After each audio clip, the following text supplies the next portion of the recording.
Aksi Jumat Bersih, TNI Polri dan ASN Aru bersihkan pesisir Kota Dobo. Pemerintah Kabupaten Kepulauan Aru bersama TNI Polri dan sejumlah instansi terkait menggelar aksi Jumat Bersih dengan melakukan kerja bakti pembersihan sampah di wilayah pesisir Kota Dobo pada Jumat 6 Februari 2026.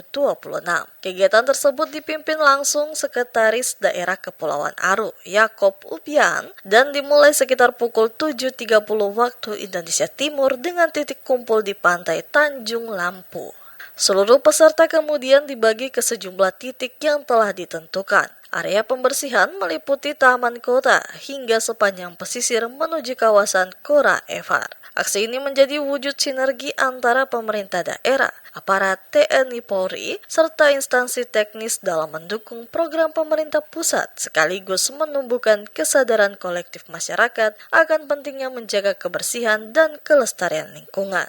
Kegiatan ini juga merupakan bentuk nyata dukungan terhadap gerakan Indonesia Asri, Aman, Sehat, Resik, dan Indah yang dicanangkan oleh pemerintah serta langkah konkret menindaklanjuti arahan Presiden Republik Indonesia terkait pembersihan lingkungan secara serentak di seluruh wilayah, kata Jakob Upian saat memimpin apel sebelum kegiatan dimulai. Sementara itu, pelaksana tugas Kepala Dinas Lingkungan Hidup Kepulauan Aru, Apres Mukojei, mengatakan kegiatan tersebut merupakan tindak lanjut dari arahan Bupati Kepulauan Aru, Timotius Kaidel, dalam menjalankan instruksi Presiden Republik Indonesia Prabowo Subianto guna mewujudkan lingkungan yang bersih dan sehat. Menurut Mukojei, peserta dibagi ke dalam 4 kelompok kerja. Dari hasil pembersihan, sedikitnya 4 truk sampah berhasil dikumpulkan oleh DLH Kepulauan Aru. Pemerintah daerah berharap kegiatan bersih sampah ini dapat menjadi contoh,